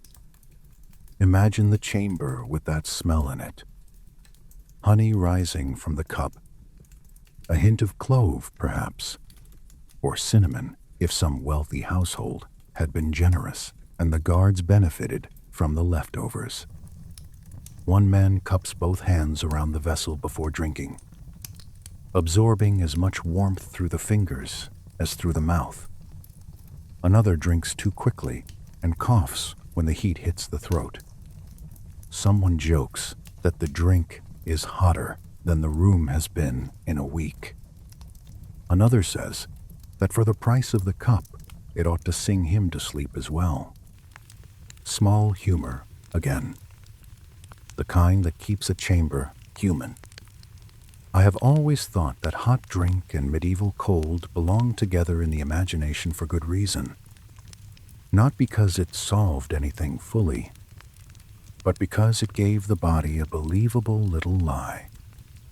You are warmer now. Perhaps you will stay that way long enough to fall asleep. Sometimes that is all the body really needs. A head start. And then there is food, the sturdier defense. Thick porridge, coarse bread, salted meat, cheese, pork fat, onions, chestnuts, if luck and season align. The diet of a guard was hardly luxurious most of the time, though feast days and rich households created exceptions. Still, even the plainest foods mattered enormously in winter because they sat in the belly and burned slowly through the night. A man who lay down hungry felt the cold more sharply. The room became larger, the bedding thinner. Every little discomfort grew teeth. Feed him enough, and the same room becomes merely bad instead of unbearable. Picture a pot near the hearth, barley thickening in it, perhaps with onion and whatever scraps have found their way into the evening's mercy. The smell alone changes the room. Grain and steam and salt and a little animal richness if meat has been added. Men hover not because they are refined diners, but because the bowl in the hand is a promise that the body's inner fire may yet keep going after the brazier fails. One guard holds the bowl so close to his face that the steam dampens his eyebrows. Another tears dark bread with hands still not entirely thawed. Someone else chews a strip of salted meat slowly, as though prolonging the act might prolong the warmth it offers. Close your eyes and stay with that scene. The bowl warms the palms. The porridge is thick enough to resist the spoon. Perhaps there is no spoon at all, and a crust of bread does the work. The first mouthful is too hot, then perfect, then gone. Salt lingers. The taste of grain sits low and steady. A little grease floats at the edge and catches the light. The body answers almost at once. Shoulders drop. The mind stops complaining as loudly. The room has not changed, but the man inside it has. One of the most important things to remember about medieval food is that it was often functional long before it was pleasurable. That does not mean it was joyless. Far from it. But necessity shaped taste. Fat was precious not because it was fashionable, but because it lasted in the body. Salt preserved. Grain filled. Ale nourished. Onion and garlic brought more than flavor. They brought the feeling that one was doing something against weakness. Medieval medicine, humoral theory, and plain kitchen wisdom all met here around the same fire. Some old medical notions sound strange now, though I suspect less strange if you are trying to sleep in a stone room and somebody offers you advice together with broth. Warming foods were praised. Cold foods were distrusted in certain contexts. Strong-smelling ingredients, mustard, garlic, onions, pepper where available, were thought to encourage heat or strengthen the body against the chill. It is easy to smile at such counsel from the safety of central heating. It is harder to mock if you are curled in rough wool with frost on the inside of the shutter. A guard would try many things before admitting the night had won. There were practical little customs, too. Saving a scrap of cheese or bread to keep by the bedding. Tucking away a bit of food for the hour between watches. When sleep breaks and the cold feels newest. It is almost childlike in its comfort, the hidden snack in the dark, and yet deeply adult in its necessity. Imagine waking briefly, groping at the edge of the pallet, finding a piece of hard cheese or a crust, chewing it slowly while the room stays mostly asleep around you. The act is not greed. It is reassurance. A small private defense against the emptiness the cold prefers. There is humor here as well, if you look for it. Guards no doubt complained about heavy suppers, disturbing sleep even as they kept eating them.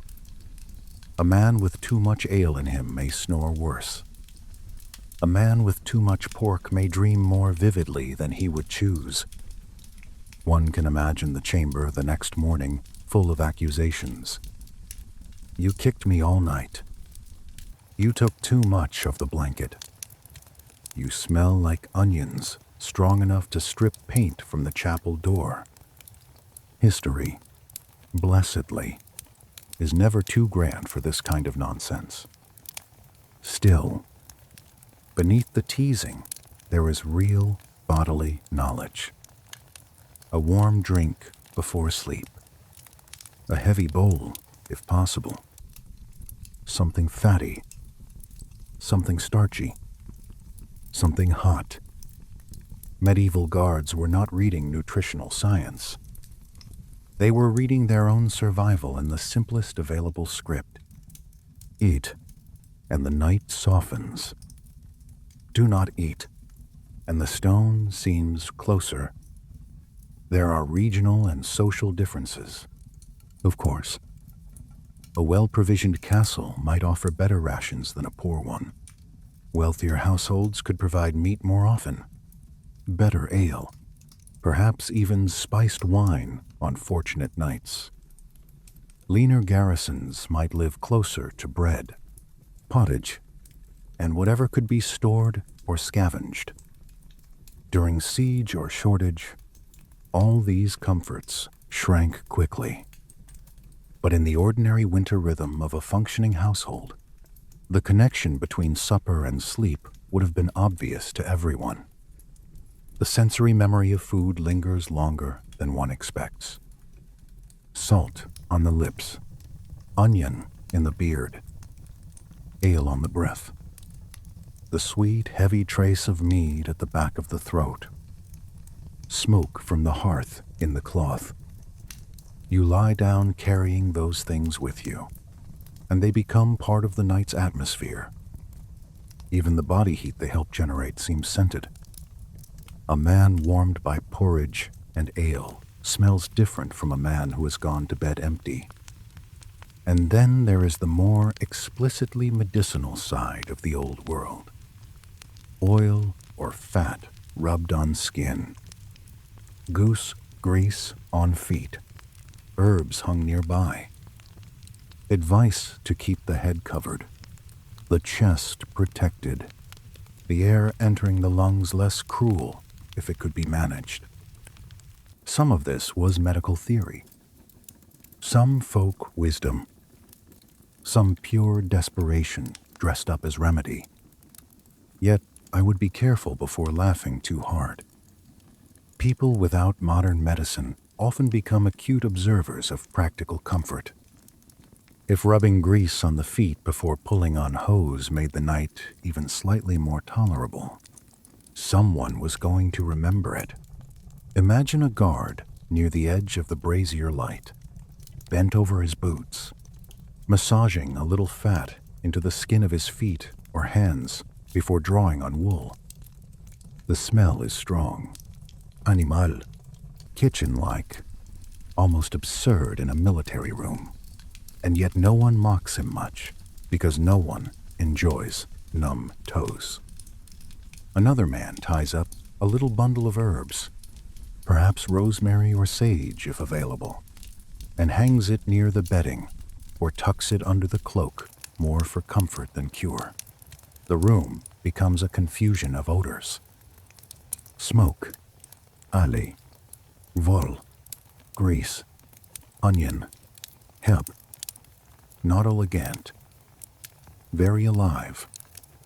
You know that feeling when small rituals begin to matter because the larger battle cannot really be won?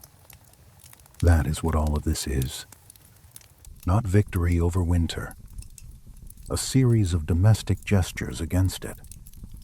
By now, the chamber has that particular heaviness that follows food and drink taken in weariness. Speech grows slower. One man stares into the brazier too long and is plainly no longer seeing it. Another uses the last of his bread to wipe his bowl clean, more from thrift than hunger, and then sets both aside with the solemnity of a priest placing down an instrument. The fire has not improved dramatically. The walls are still stone. The night is still large.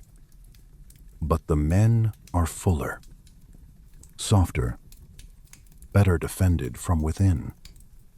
This inward warmth changes sleep itself. The body drifts more willingly once fed. Limbs grow heavier. The first pull toward real drowsiness arrives. A man with a full belly can sometimes forgive a lumpy palate, a scratchy hood, even the snore of a comrade. Hunger sharpens every offense. Satiety rounds the edges. That may be one of the oldest truths in history. And so the next phase of the night becomes possible. Not safe, exactly. Not cozy in any modern sentimental sense, but possible. The room settles after the meal. Someone stifles a burp and earns a tired insult. Another shifts closer to the brazier and then thinks better of it. Cloaks are drawn in. Bowls are stacked or left where morning will find them. The body, warmed from outside a little and from inside a bit more, begins to surrender. Soon the bell will matter. The changing of the watch. The way sleep in a castle was broken into pieces by duty and discipline.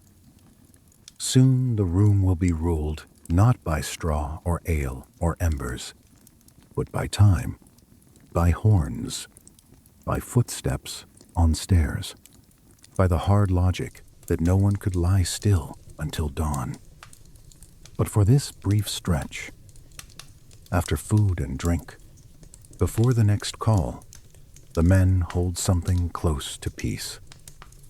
A full stomach, a warm cup remembered in the hands, a cloak tightened against the cooling room. It is not much. It is everything. Sleep in a castle was ruled as much by time as by weather. That is the next layer of the night, and perhaps the least romantic one, though I have always found it strangely beautiful in its own stern way. The bell does not care whether a man has only just become warm. The horn does not wait for dreams to finish. A captain's orders do not soften because straw finally stops scratching. The body may want one thing, the room another, but the castle wants structure. Without structure, walls are just expensive. Rocks and guards are only cold men with poor habits. Picture the hour after midnight. The chamber is full of that heavy half-peace which comes only when several exhausted people have finally dropped into shallow sleep together. One snores.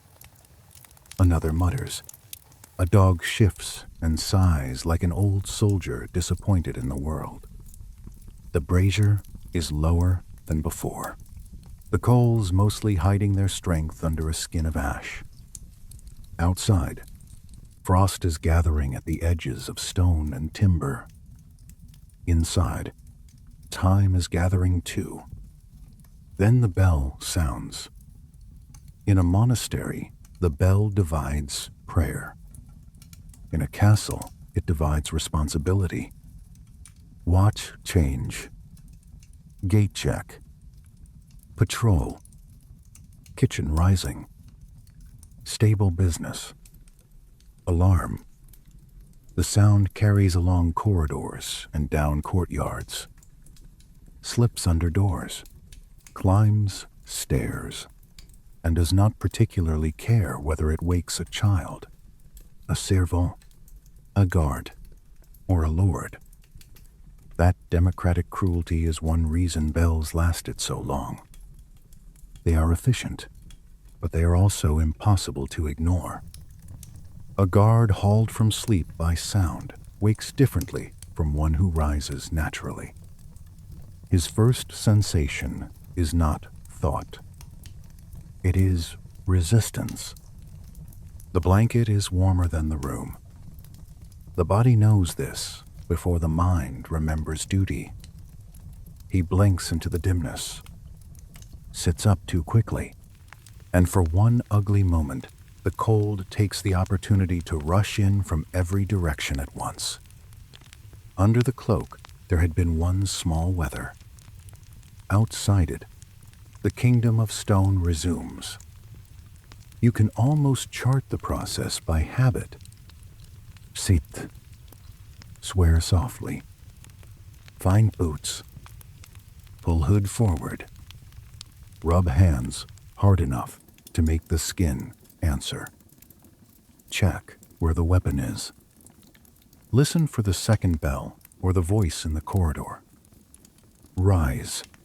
It is astonishing how much of military life depends on the body learning to obey before it has fully agreed.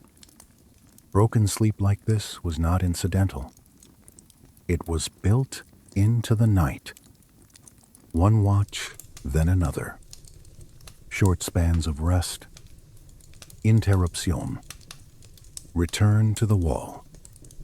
Back down again if fortune allowed. Some castles almost certainly managed this better than others, depending on wealth, staffing, disciplina, and whether everyone was pretending to follow rules that the cold had already made ridiculous. But the principle remained. A guard did not own the whole night. He rented fragments of it.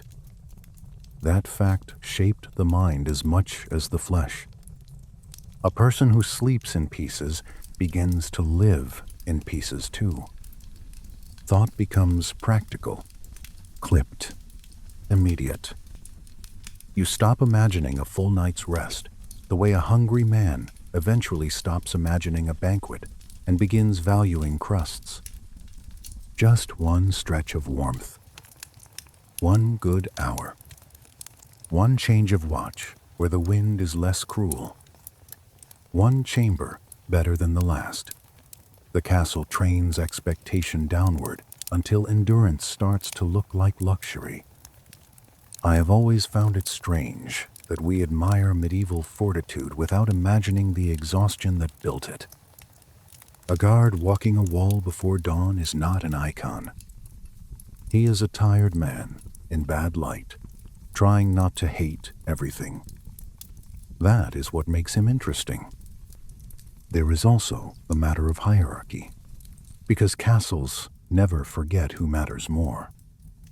A well-favored guard, one attached to an important household officer or known for loyalty, may draw the better indoor post. The gate chamber near a decent fire, the room closer to the kitchens, the night less exposed. Another man, with no patron and less luck, might spend the bitterest hours on an outer wall or a high tower where the wind can come at him from directions only the devil truly appreciates. Rules exist. Yes. Rotations, too. But human systems have always had little bends in them. And warmth tends to follow influence as faithfully as it follows fire. This is where the comparison with peasants becomes deliciously unfair to the castle. A peasant cottage could be smoky, cramped, dirty, loud with animals and children and old people coughing into the dark, but it might still keep heat far better than a noble fortress. Humans under one low roof, beasts in or beside the same structure, cooking done near the sleeping place, walls not grand enough to lose all kindness.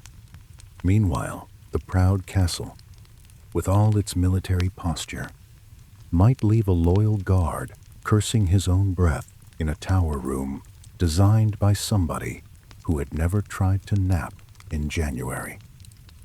If you were standing here with me in a winter village and a winter castle on the same night, I think your nose would tell you the truth before your eyes did.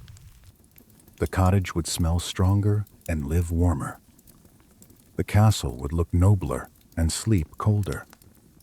History likes these little insults to dignity. Then there is summer. That other kingdom, the same stones must hold. It is worth pausing over, because winter alone can make us too severe. In warm months, the great drafty beast of the castle behaves differently. Suddenly, the same openings that tormented the winter guard become relief. High rooms catch moving air. Wall walks feel bearable. Straw mattresses, though still lumpy and probably full of opinions, no longer seem like heroic insulation. Only mediocre bedding. A man may complain of fleas instead of freezing, which is an ancient form of progress. Evaso, the rhythm of bells and broken sleep remains. It is only the enemy that changes from cold to heat, from numbness to sweat. Family life softens some of this in peacetime garrisons. That is another fact people forget because they picture castles only at war or in pageants. Many castles were households before they were battle scenes. Women, children, servants, old retainers, craftsmen, stable workers, kitchen hands, all these lives moved through the same stone. A guard with family and residence did not return from watch into pure military abstraction. He might duck into a room where a child was asleep under half the available cloth, and a wife had left him the better end of a loaf because she knew the wall had been bitter that night. Such tenderness rarely enters the grand chronicles. It should. Imagine one small room near an inner ward, not luxurious, but less exposed than the tower. A little bench, August, a basket of onions, some mended cloth hanging from pegs, a child turned sideways, in sleep, as children always are, taking up impossible amounts of blanket. The guard enters quietly. His wife wakes anyway because women in hard centuries rarely had the luxury of sleeping carelessly. She says nothing dramatic. Perhaps only, "You are late," or "You will wake him," or "The broth is by the hearth, if any is left warm." Yet those small domestic lines are also part of how people survived castles. Warmth entered by human attention as much as by architecture. Now pull all that ordinary life tight with a siege, and the room changes at once. This is where the cold becomes political. Wood is counted. Food is counted. Blankets are counted. Sleep itself becomes strategic, because a man may be needed at any hour. And there is no point drifting too deeply if the alarm can tear you up the stair again before the body has even settled. A castle under siege does not sleep. It dozes in armor. Picture the chamber then. Fewer coals, thinner broth, men unwilling to remove too much, because time between alarm and wall matters more than comfort. A hauberk laid beside straw, or worn half loosened, which may be even worse. Metal that steals heat when cold and smothers when warm. A helmet used as a basin. A stool. A curse waiting to happen in the dark. Boots never properly dried. Cloaks that smell of smoke and fear, and too many nights without enough rest. The jokes in such a room are leaner, still present, because despair hates being mocked, and men know that instinctively, but thinner. A man says he would kill for a warm bench, and is reminded by another that someone outside the walls would probably be willing to discuss terms. Siege also exposes class in uncomfortable ways. The Lord may still have hangings, thicker bedding, richer food, perhaps even a better fire. The common guard sees less of all that now. Yet strange inversions happen too. A gate sergeant with access to the right storeroom might sleep warmer than a gentleman assigned to ceremonial duty in a drafty upper chamber. A cook's helper with a talent for borrowing embers might be more beloved than a chaplain on certain mornings. Hard times reorder affection quickly. Travelers during all this have their own little tragedies and fortunes. A messenger arriving at dusk in fair weather might be taken in, given ale, a place by the stable, perhaps even a spot near some fading kitchen warmth. A traveler arriving during crisis may discover that hospitality survives, but only just. A crust, a floor, a look that says, "Be grateful you are inside at all." And still, even a stable loft full of hay and horse heat could feel like a kingdom to someone who had expected the open road. You know that feeling when relief comes in such a rough form that you almost laugh. That is the medieval traveler in a loft above animals, thanking Providence for a smell he would have mocked by daylight. Hay under the back, warm breath rising from below, a cloak still damp from weather, but just beginning, to forgive the body. In bad condition, comfort becomes blunt and honest. The larger truth beneath all this is that castle sleep depended on systems more than singular tricks. Rotation, disciplina, food supply, room assignment, season, weather, status, stable proximity, family presence, siege, pressure, all of it wove together. One missing support could be managed. Several missing supports, and the night became an enemy that no hot stone could out-argue. And then, of course, the mind must still survive what the body has endured, because a man can come off watch-fed enough, wrapped enough, assigned properly, lying near another warm body in a chamber that is no worse than usual, and still find himself awake when the room grows strange.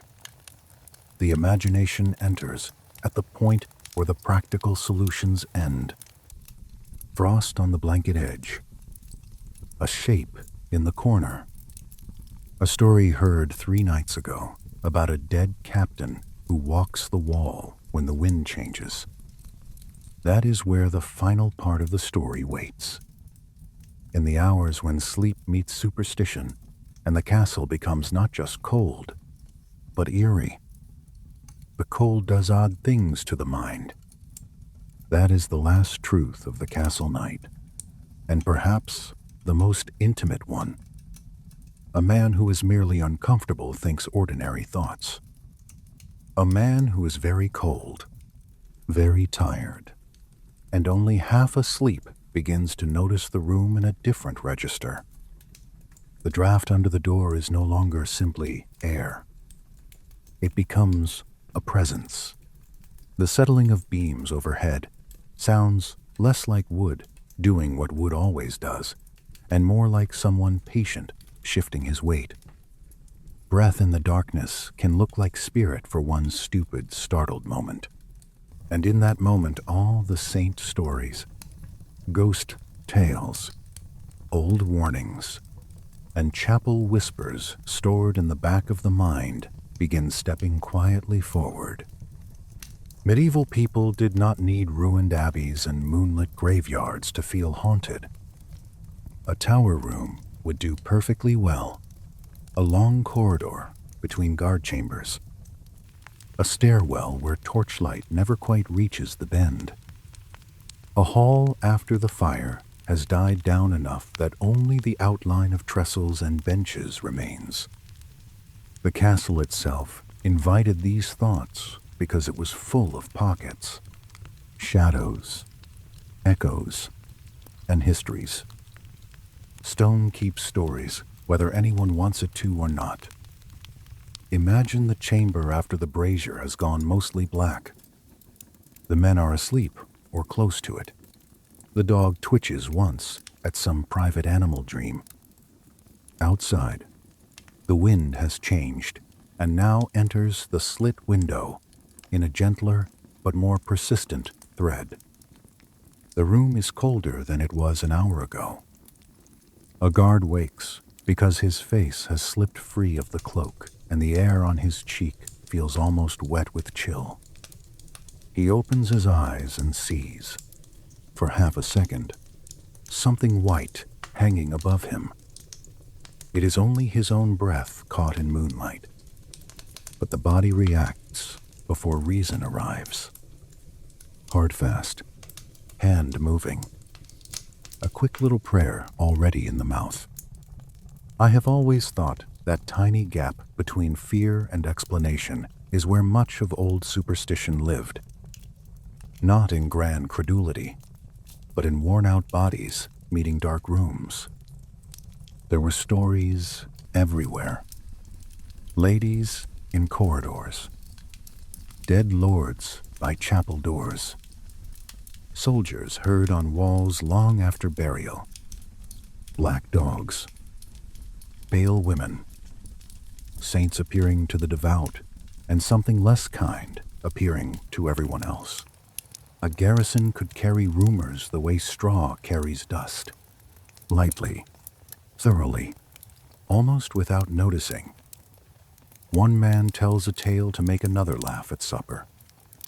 By the fourth retelling, it has acquired a date, a name, and the certainty that someone truly did hear chains on the stair in the dead of winter.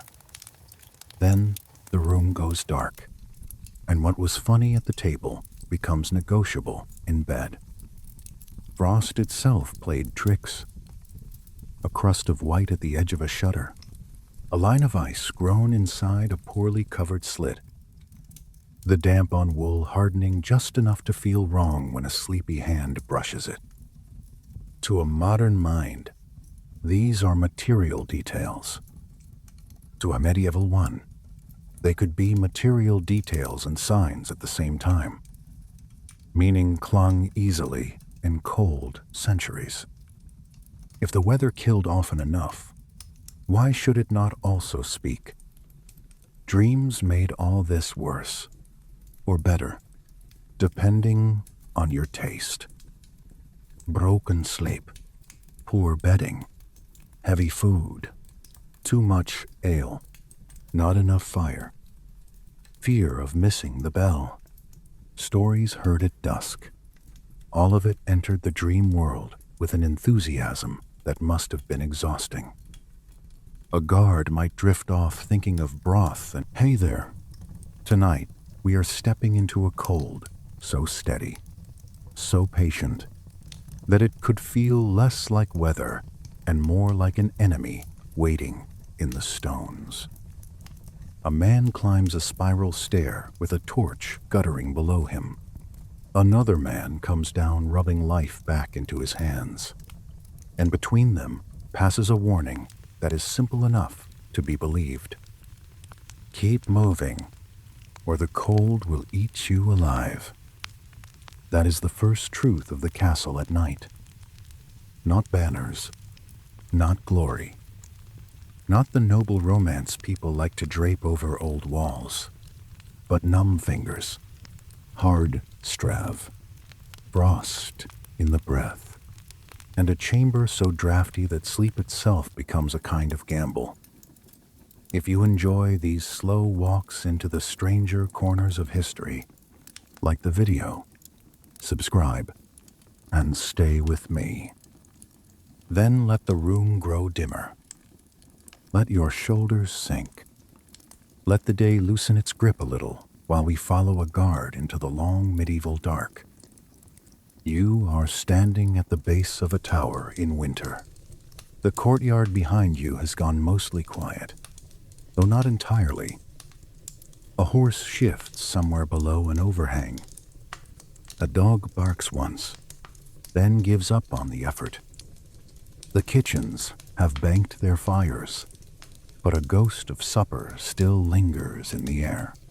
Charred meat, old smoke, stale ale, the sort of heavy smell that clings to stone and wood after a full day of bodies passing through. Above you, the tower stair curves upward so tightly it feels more like the inside of a shell than a staircase. And every step higher carries you farther from whatever little warmth the lower rooms manage to keep. That is one of the first things people tend to forget about castles. We imagine them grand before we imagine them cold. We picture halls, banners, torch, polished armor, all of it arranged in a kind of cinematic confidence. But the guard on the wall does not sleep in a film. He sleeps in a machine built for defense. Thick stone walls, narrow openings, exposed battlements, awkward angles, stairwells that trap wind and carry it upward, towers that take every wandering current of winter air and turn it into a private cruelty. Honestly, I have always found that detail more revealing than all the pageantry. A castle was made to stop arrows and ladders and rams. It was not made to love the people inside it. The sentry you are replacing is waiting in the dark near the top of the stair. He is not a dramatic figure. That is important. He is tired, annoyed, and a little unsteady with cold.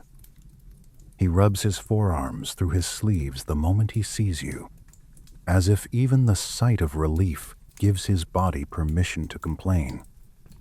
His beard is wet with breath that has frozen and thawed in tiny cycles through the night.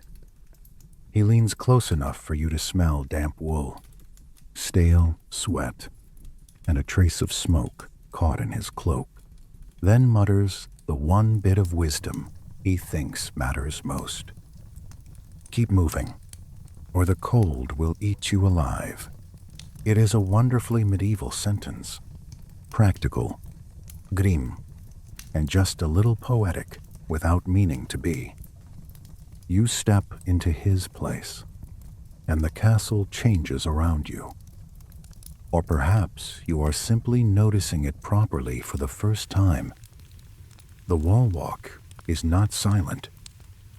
It only seemed silent from below. Up here, the whole fortress breathes. Wind whistles through a slit in the masonry with the thin note of a flute played badly. Chains somewhere near the gatehouse give a slow metal complaint as the drawbridge rigging is checked. Far below, one horse stamps twice, then settles. There is a cough from a chamber under the tower, then stillness again. The dark is not empty. It is inhabited by little proofs of life. And yet the cold has the strongest personality in the room. It is not a sharp theatrical cold that strikes once and leaves a story behind. It is a long cold, a creeping cold, the sort that enters by patience. It begins at the fingers and the ears and the soft bridge where sleeve meets wrist. Then it learns the boots, then the knees. Then it begins pressing through your tunic into the chest and back as if the air itself had decided to become fingers. You stamp once, then twice. Not because anyone taught you a method, but because the body remembers before the mind does. Movement is heat, or at least less surrender. One mainstream historical reality sits underneath all of this. Castles were built for security rather than comfort, and their thermal behavior could be miserable. Thick walls did help moderate heat in the summer, yes. But in winter, those same walls stored dampness and cold with a monk-like dedication. They held it. They exhaled it slowly. A guard leaning his shoulder too long against stone could feel warmth leaving his body as plainly as water soaking into cloth. Modern studies of preserved stone buildings have shown just how stubbornly cool these interiors remained, even with fire below. You do not need a modern engineer to believe it, though. You only need one night in a tower room. At some point, the watch changes again. Or perhaps a captain passes below. Or perhaps the bells mark another hour. And what matters most is not the exact time, but the body's growing need to stop standing and become small somewhere. This is where the central question begins to emerge. Not in theory, but in bone. How did these men sleep at all? How did they close their eyes in chambers that leaked cold through cracks, on walls where wind could peel warmth away by the minute, under rules that often forbade sleeping on watch, and yet under conditions that made full wakefulness a kind of punishment? The answer, as so often in the old world, is that they did not solve the problem. They bargained with it. A god room in a tower was rarely luxurious, and luxury is a polite word anyway. Let us call it what it was. A place to endure the next few hours. You push open the rough door and find two men already in the half-dark. One is taking off nothing, but loosening everything. That, too, is instructive. Boots stay on. Tunic stays on. Hood stays ready. Belt loosened, perhaps, but not surrendered. Clothing is not only clothing here. It is bedding. It is wall. It is private architecture. The other man is crouched over a wrapped object on the floor, turning it carefully in his hands. When he pulls back a bit of cloth, a little trapped heat escapes into the air. A hot stone. There is something almost touching about that. So much war and masonry and feudal duty, and then, in the middle of it, one of the oldest comforts in the world. A warmed stone wrapped in cloth and smuggled upward from the kitchen or hearth. Historians have noted practices like this in cold settings across centuries, and in a castle, it makes perfect sense. Heat is hard to move,